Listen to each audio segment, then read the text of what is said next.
Então, galera, vamos lá. Vamos para a nossa última unidade do volume 3. Depois dessa unidade, depois desses dois teminhas que nós vamos dialogar, nós vamos encerrar a nossa jornada pela filosofia. Ah, que triste, né, galera? Que triste. Vocês não vão mais ver o meu rostinho aqui. Mas assim, vamos lá, vamos deixar para as despedidas só no finalzinho, né? Quando a gente terminar o nosso tema 2. Agora a gente vai comentar aqui sobre essa nova fase, né? Dos estudos filosóficos que nós temos aqui, ok? Vamos lá, galera. Até então, né, nesse volume 3, a gente se deparou com questões, né, um pouco mais históricas, né? A gente estudou ali os regimes totalitários, a gente estudou sobre o conceito de banalidade do mal, né? A gente estudou sobre a Segunda Guerra Mundial um pouquinho, a gente viu sobre a indústria cultural e na última unidade a gente falou e comentou um pouco sobre a educação, né? O que seria a educação para Hannah Arendt e o Adorno, né? Como eles veem a educação, a Hannah Arendt ali com a sua crise da educação, né? No livro Entre Passado e Futuro, onde ela vai dialogar sobre essa crise que ela encontra na educação estadunidense. E aí a gente tem o Adorno, dessa vez sozinho, sem o Horkheim. Ele vai, né, trazer a educação pós-Auschwitz, né? Ele vai trazer aquela importância de se falar sobre Auschwitz para que não ocorressem futuramente, para que as gerações futuras não caíssem na cilada de achar que uma raça é superior à outra, então eu devo matar, aniquilar e fazer brutalidades. Então, o Adorno ele vai acreditar, né, e ele vai afirmar em seus livros que é de extrema importância que a gente comente sobre o que aconteceu em Auschwitz, que a gente sempre venha dialogando sobre o que aconteceu em Auschwitz, para que, de fato, essa situação não ocorra novamente. E aí, vamos dar um salto muito grande mesmo, porque agora nós vamos tratar sobre questões mais contemporâneas. Não que as outras questões não fossem importantes para a nossa atualidade, mas aqui a gente vai tratar de uma filosofia mais contemporânea, de temáticas mais contemporâneas da filosofia, ok? Nós vamos tratar sobre a bioética e a linguagem, ok? Aqui, a bioética no tema 1 e a linguagem no tema 2, ok? São dois temas que, de certa forma, eles se encaixam de algum modo, como todo tema filosófico, ele vai se encaixar de algum modo, mas que tem ali suas particularidades e suas especificidades. E no tema 1, exatamente, nós vamos dialogar, nós vamos discutir, debater sobre a bioética, que é algo que se vem discutindo diariamente sobre a bioética. É um tema de extrema relevância para a atualidade. E aí, para iniciar o nosso debate sobre bioética, eu separei essa palavra em duas partes para que a gente pudesse entender, né, o que de fato seria a bioética. A primeira palavra, bio, e a segunda palavra, ética. Para a gente tentar, de certa forma, entender, separando as outras partes, a palavra em duas partes, para entender o todo depois, ok? Então, bio acho que é a parte mais fácil de se entender dessa palavra bioética. Bio significa vida. Biologia, o estudo da vida. Biomassa, vida e massa, entende? É a parte mais fácil, vida.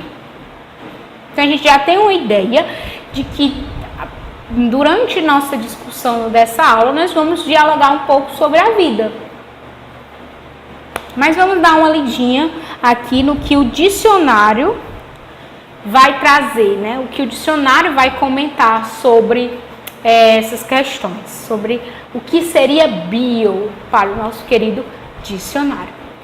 Ele vai falar: elemento de composição de palavras que tem o sentido de vida, a origem de tudo, a existência ou a oposição à morte, ou seja, o contrário. Biologia, ciência da vida, reunião numa obra dos acontecimentos que marcaram a vida de uma pessoa. Né? A gente tem a biologia ou ciência, né? Que aí são exemplos, né? A biologia, ciência da vida, né? A biografia, que é o conjunto de fatos e relatos sobre a vida de uma determinada pessoa, certo? Então, bio, vida. E ética, Carol? O que é ética? Pelo amor de Deus, Carol, o que é ética? Que eu acredito que é a parte mais difícil de se entender dessa palavra. Bio, vida, e ética, eu acredito que ele é o que fecha a nossa ideia, é a palavra ética. A ética vem do grego ethos e tem seu correlato no latim morale, ou seja, está relacionado lá no latim também com a palavra morale do latim, que também tem o mesmo significado. A ética, ela vem ali para falar sobre conduta e relativa aos costumes, ou seja, a ética vai ser a ideia de conduta, né, os costumes. A ética são normas ou padrões de comportamento que guiam as escolhas morais referentes ao nosso comportamento e à nossa relação com as outras pessoas. Entenderam? Então vamos lá. Ética, bio, vida, e a ética, conjunto de normas ou padrões que vão gerir os nossos comportamentos, ok? As duas juntas nós vamos ver o que é que dá.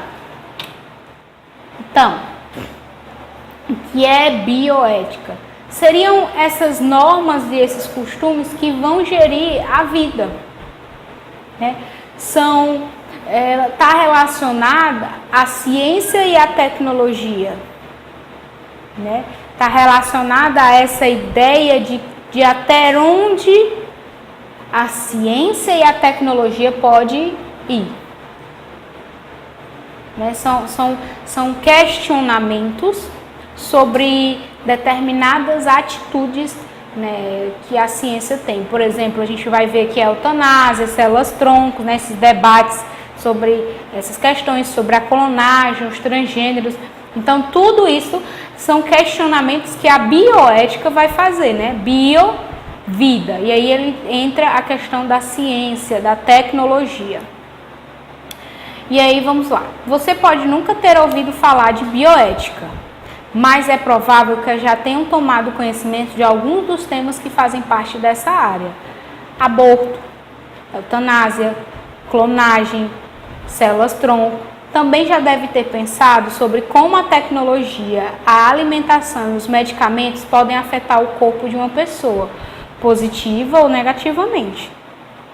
Então, a bioética, ela vai se preocupar, ela vai se questionar sobre o papel da ciência, o papel da tecnologia, né? E aí entra essas questões, né? Aborto, eutanásia, clonagem, células-tronco, a questão da tecnologia, da alimentação, dos medicamentos, tudo isso está dentro dos questionamentos e das discussões que a gente tem na bioética. Em termos gerais, a palavra bioética é composta de bio. Já falei, significa o quê? Vamos lá, eu quero escutar. Isso, vida. E ética. Ética significa o quê? Isso, costumes, ou seja, os dois juntos, vida, costume. Sabe-se que a ética é uma área importante da filosofia, extremamente importante. A ética, ela é um dos temas em que os filósofos mais citaram e mais falaram, posso dizer assim. Todo filósofo, praticamente 90% dos filósofos, tem um livro sobre ética. Enfim, que reflete sobre os sistemas de valores elaborados pelos humanos. Nesse sentido, é um campo de conhecimento que se preocupa em compreender a fundamentação das normas morais.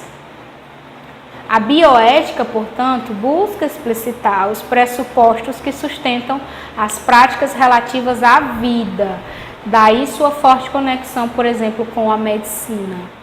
Então, a bioética ela vai se preocupar com os costumes, né, que vão sustentar a prática relativa à vida. E aí, por que a medicina ela está tão associada à bioética? Que aí entra, né, a ética médica, né? A questão da eutanásia. É uma discussão muito recorrente da própria medicina. Por quê?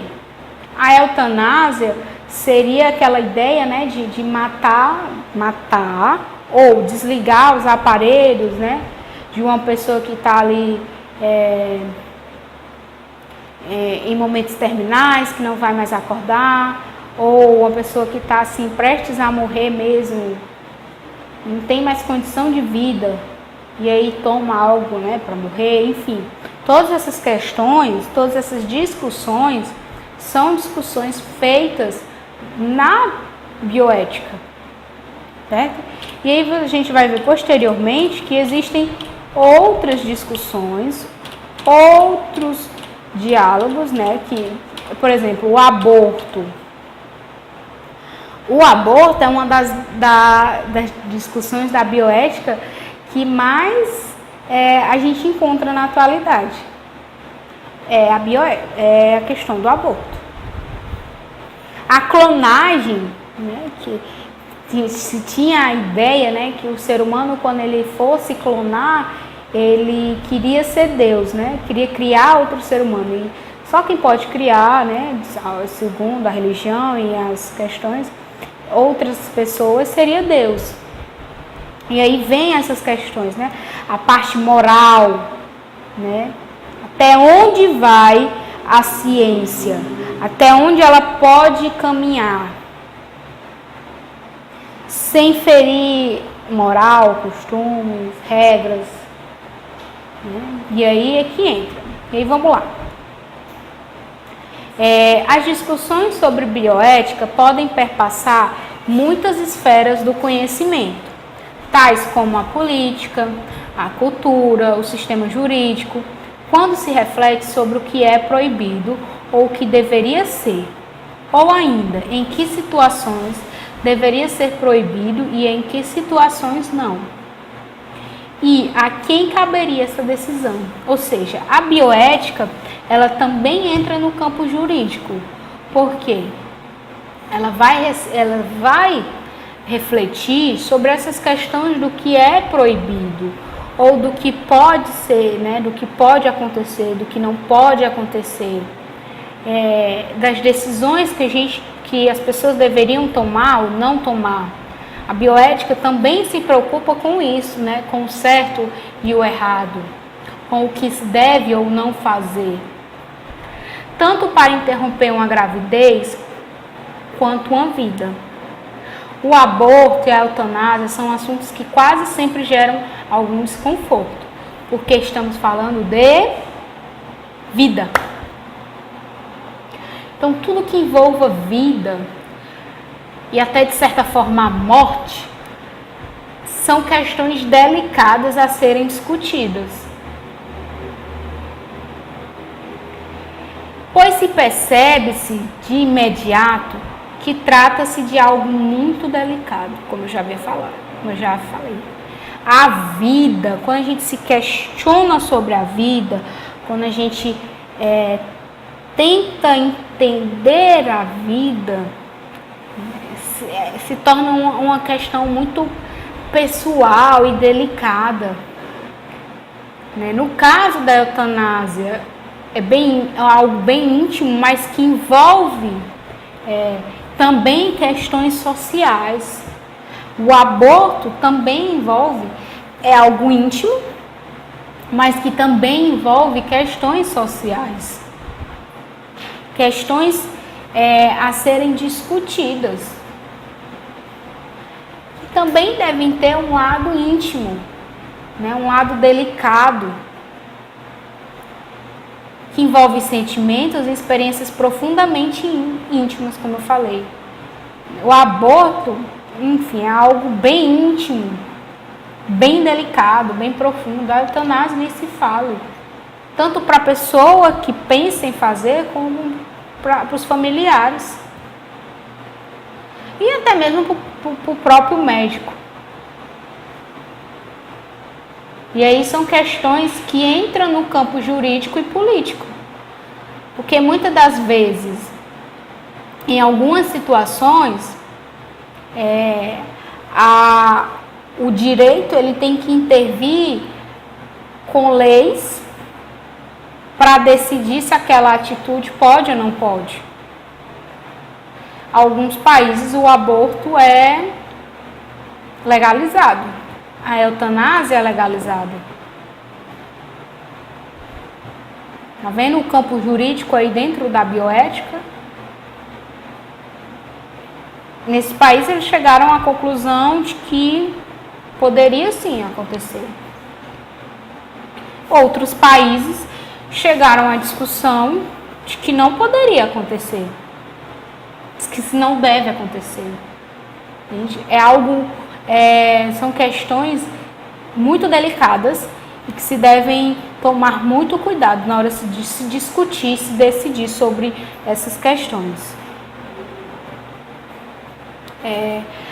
Além de juízes de valor acerca da vida, do corpo, da natureza, do destino do ser humano, né?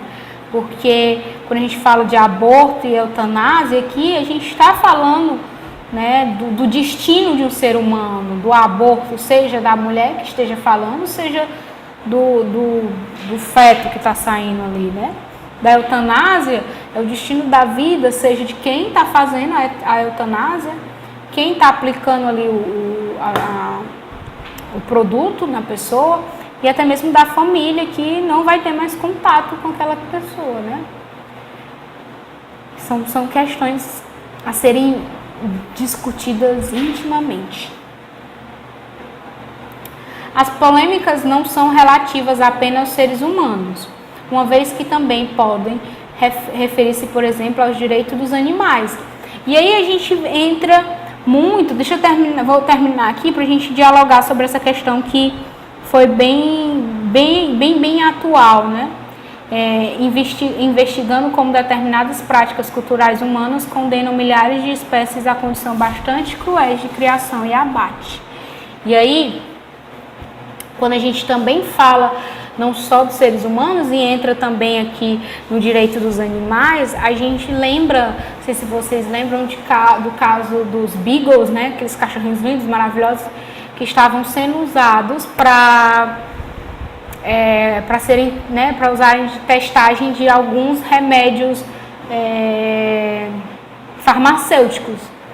E aí, né, as pessoas, meu Deus, como é que o ser humano pode fazer isso? Gente, mas é a coisa mais comum que existe, são as indústrias farmacêuticas que pegam os animais e utilizam eles como testagem. E aí entra a bioética, porque os animais também são também são vida. A bioética também se aplica ali. E também não só isso, né? A gente tem os veganos e os vegetarianos que lutam por essas questões, né? Essa causa, né? do não se alimentar de animais, né? Os vegetarianos, eles não se alimentam de animais de fato, né? Mas chegam a comer ovos, né? Vindos da galinha, queijo, enfim, derivados, né? Os vegetarianos ainda, eles comem os derivados. Já os veganos, eles não comem nem os animais e nem os derivados desses animais. Porque, de fato, quando a gente está tirando, né, por exemplo, eles não usam também blusa que seja feita de lã de ovelha. Não usam, porque ali eu estou explorando aquele animal, né, colocando ele em condições de condições precárias para pegar aquele produto, né? E eles também pensam nos animais, eles também pensam nessa vida que a gente tem ali, né? Quando ele falou ali do abate, né? Se alguém, nem não recomendo, né? Mas se alguém tiver alguma curiosidade de ver como é que os animais são tratados nessas fábricas de produtos mesmo, né? De abate, essas coisas, né? Eles vivem em uma condição extremamente violenta, a gente pode se dizer, né? Sem nenhum viés humano. Eles são tratados como, sem nem dizer, é triste. E como eles também são vida, eles também são bio, então a bioética entra nesses questionamentos, entra nessa discussão do respeito aos animais.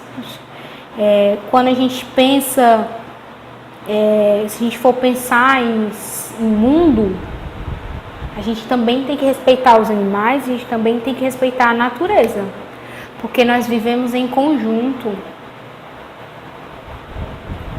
A gente vive em sociedade e em um mundo, a gente vive na Terra, então a gente precisa de animais, a gente precisa da natureza para viver. A gente vai, né, estudar sobre as relações ecológicas na biologia, e a gente vê de fato como a gente precisa de tudo. De tudo, até da lavazinha que sai da frutinha, a gente precisa dela. Então, a bioética, ela também se preocupa com isso, com essas questões, não só com o ser humano, mas também com os animais. E aí a gente vai continuar. Pode-se dizer que um dos objetivos centrais da bioética é a reflexão sobre as tecnologias utilizadas para o aprimoramento das capacidades biológicas do ser humano, bem como seus efeitos colaterais. Então vamos lá. Ele está falando aqui que a bioética, ela vai refletir sobre as tecnologias utilizadas para o aprimoramento das capacidades biológicas do ser humano, bem como seus efeitos colaterais, ou seja, ele vai refletir sobre essas tecnologias usadas, como também sobre os efeitos colaterais, como também o que vai causar, né? O que causa depois desse uso dessas tecnologias. Desse modo, é possível questionar sobre questões importantes que envolvem a vida e seu destino.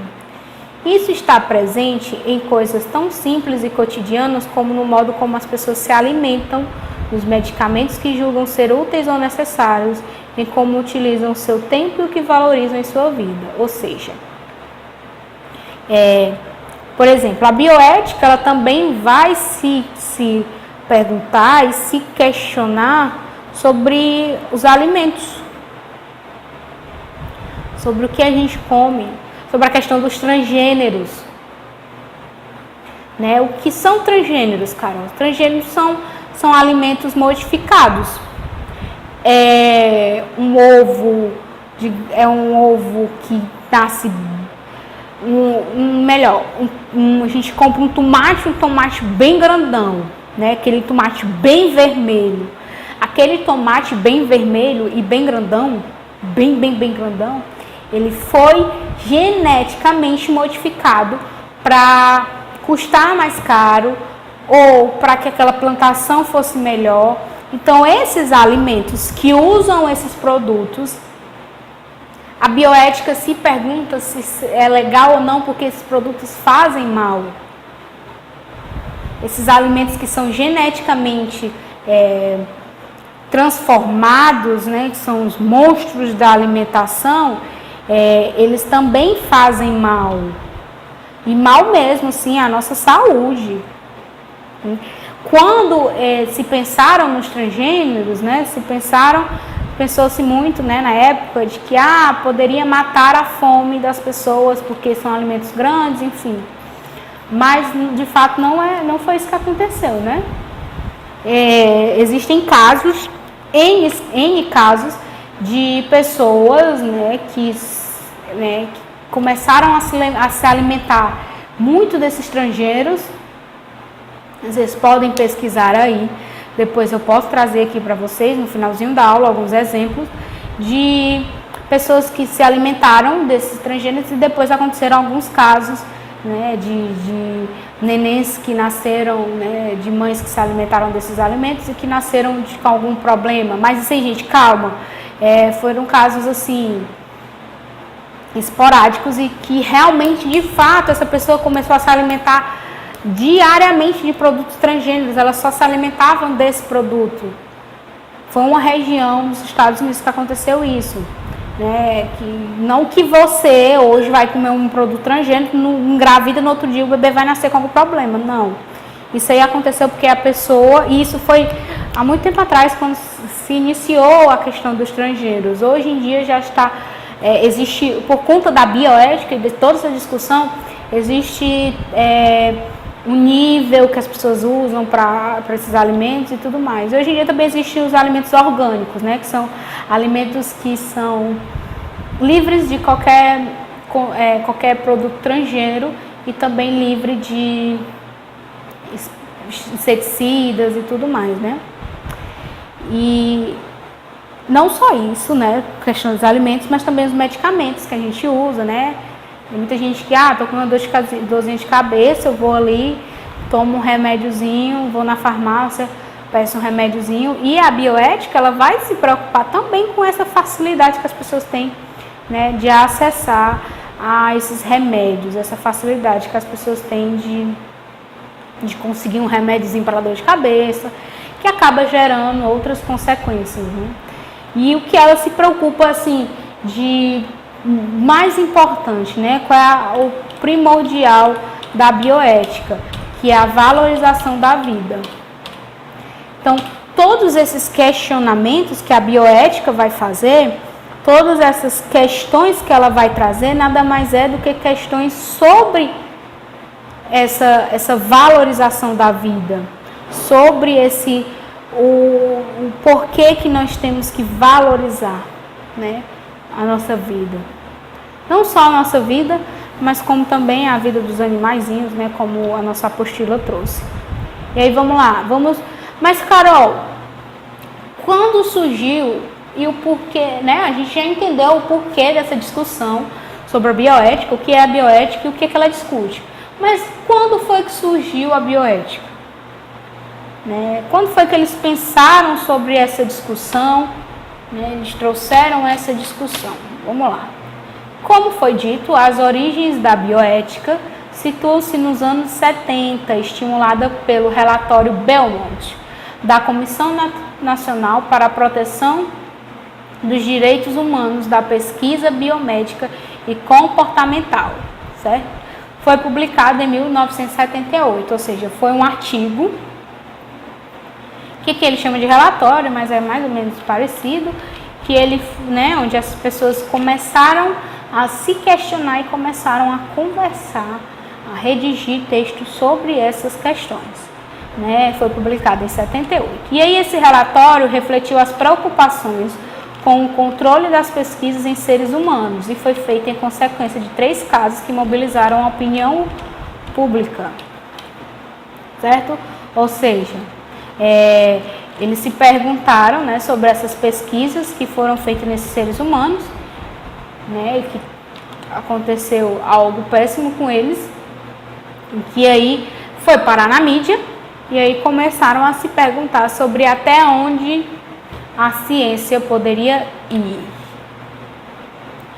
E aí ele vai, vamos dialogar, né? Ele vai comentar aqui um pouquinho.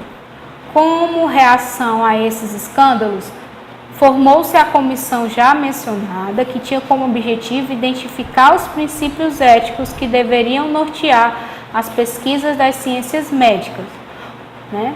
Ou seja, este relatório e essa comissão, ela se apresentou ali como pessoas que iriam, né, nortear e iriam dar os princípios éticos às práticas médicas, que ele chama de ciências médicas.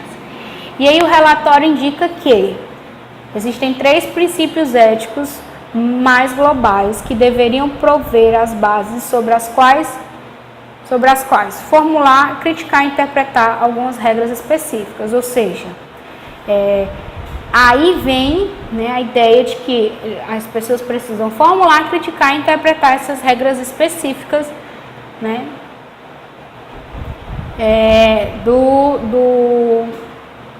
da questão das ciências médicas, né? Era preciso ter uma equipe para que ela pudesse nortear essas pesquisas, né? Para que não fosse tão livre e acabasse infringindo os princípios da vida, né? Os princípios básicos da vida.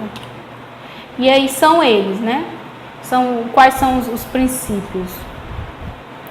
O respeito pelas pessoas, a autonomia, a beneficência e a justiça. Ou seja, são esses 3 princípios: o respeito às pessoas, a beneficência e a justiça. O documento tornou-se a declaração principialista clássica, isto é, o conjunto básico de princípios que regulamentam as questões bioéticas. Ou seja, esse documento se tornou o conjunto de leis, como se fosse um conjunto de leis, de princípios que iriam regulamentar essas ciências médicas e que iriam regulamentar essas questões bioéticas, né? E influenciou as reflexões bioéticas que se fizeram posteriormente. Pode-se afirmar que foi a partir da publicação desse relatório que a bioética surgiu como um campo de disciplina. A bioética, ela é uma disciplina, né? Quando a gente vai para a faculdade, quando a gente vai estudar, a bioética, ela se torna um campo disciplinar, né? Um campo da disciplina da enfermagem, do direito, da medicina, da filosofia, da sociologia. Todos esses campos acabam estudando a bioética porque são questões que envolvem suas práticas, né? Os médicos precisam estudar a bioética porque envolve a prática dele, o cotidiano dele. Os enfermeiros devem estudar porque envolve a prática deles, e os sociólogos e os filósofos e as pessoas que fazem direito, eles precisam estudar porque eles vão, de certa forma, fundamentar posteriormente essas questões da bioética, né? Porque, de fato, as coisas evoluem, né? E na década de 70, as questões da década de 70 não são as mesmas questões do século 20, 21, que vai ser do século 22, que vai ser do século 23. Então, de fato, a gente precisa desse arcabouço, né, dessas pessoas que se preocupam e se questionam sobre essas questões. E aí, vamos lá para os finais dos finalmente, certo? Que são os princípios da bioética. Princípio da beneficência, que foi aquele que a gente comentou, certo? No slide anterior, que ele vai dizer respeito ao uso do tratamento para o bem dos enfermos, nunca para fazer mal e a injustiça. Ou seja, o princípio da beneficência, ele vai falar do tratamento dos enfermos, das pessoas que estão ali doentes, né? Passando por esse tratamento, e esse tratamento ele nunca pode fazer mal e nem a injustiça.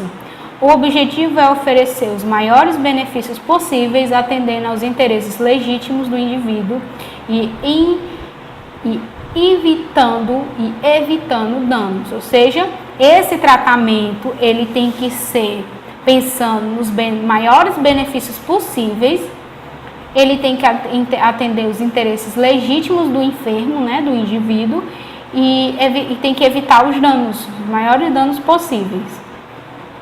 E aí a gente vem para o próximo, o princípio da não maleficência. É resultado do anterior, ou seja, um influencia o outro, um princípio influencia o outro. Se eu pratico o princípio da beneficência, posteriormente eu vou praticar o princípio da não maleficência, né, que é o resultado do anterior, como ele afirma aqui na nossa apostila. Uma vez que é o de não prejudicar e não causar danos ao enfermo, minimizando os prejuízos. Ou seja, o primeiro vai falar do tratamento e o segundo ele vai falar sobre, né, minimizar os prejuízos, né, quando a questão do enfermo. E aí a gente tem o princípio da autonomia. E aí, que aí entra a questão da eutanásia, né, que muitos criticam e muitos, né, falam sobre o direito que a pessoa tem de escolha. Refere-se à capacidade do indivíduo de pensar, decidir e agir de modo livre e independente, baseado, portanto, na racionalidade. Assim, o princípio da autonomia afirma que o indivíduo tem o direito de optar pelo caminho a ser tomado no seu tratamento, desde que não viole as normas morais da prática profissional, não prejudique os demais e se levem em conta os casos de urgência, o que quer dizer que a autonomia não dá sujeito liberdade absoluta. Ou seja, o princípio de autonomia, ele leva em consideração que o indivíduo, a capacidade do indivíduo de pensar. Ou seja, se eu penso,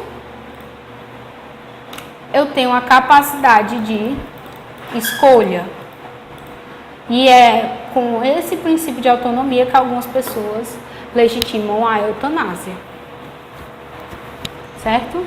E aí a gente tem o próximo princípio de justiça, que é acionado quando há dúvidas a respeito de qual princípio deve prevalecer. Porque assim, existem esses 4 princípios, né? O princípio da beneficência, o de não maleficência e o de autonomia. Só que se choca, você pode perceber que existe esse choque, né? Enquanto os 2 primeiros a gente pode dizer que ele está relacionado, quando a gente pensa em medicina, ele está relacionado a mais as pessoas que cuidam dos enfermos, o da autonomia está relacionado ao próprio enfermo. Então ele pode fazer a sua escolha, ele pode escolher o que ele quer e o que ele acha justo. E aí quando ocorre esse choque, aparece o princípio da justiça. E esse princípio da justiça, ele aparece para decidir e para ver qual dos outros 3 princípios vai prevalecer. E aí, gente, para finalizar a aulinha, eu vou indicar um filme, certo? Esse filme se chama AI, que é a inteligência artificial, certo? Ele é um filme de 2001,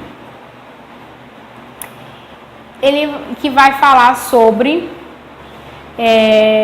o primeiro menino robô programado para amar, o David, certo? Ele é adotado por um funcionário da Cybertronics e sua esposa. Apesar de aos poucos ele ir se tornando o filho do casal, uma série de circunstâncias inesperadas dificulta a vida de David. Sem a total aceitação dos humanos ou das máquinas, o menino robô embarca em uma jornada para descobrir seu verdadeiro mundo. E aí entra uma ideia da bioética, né? A ideia do que vem posteriormente, que é a discussão dos robôs. Até onde se vai os robôs? E aqui eles criam, né? Existe uma empresa, né, que é a Cybertronics, que eles criam e reproduzem crianças para, né? E aí esse casal, ele acaba tendo um problema com o filho. Posteriormente vocês vão ver o que acontece. E eles pedem para criar o David. O David tem algumas características do filho anterior, mas não é o filho anterior, mas tem as características emocionais e tudo mais. E aí acaba acontecendo algumas situações que aí vocês vão ver a bioética entrando no campo. E também tem outro filme muito famoso, que é O Homem Bicentenário, que é um filme de 1999 com Robin Williams, certo? Esses dois filmes eu indico, O Homem Bicentenário e aí a inteligência artificial, que aí vão falar sobre essas questões, né, que posso dizer, quando se fala de bioética, são questões bem atuais, que é a questão do robô, né, até onde o robô pode fazer o papel do ser humano. E é isso, galerinha. Estamos finalizando o tema 1 com essa aula e até a próxima, que vai ser a nossa última aula. Tchau!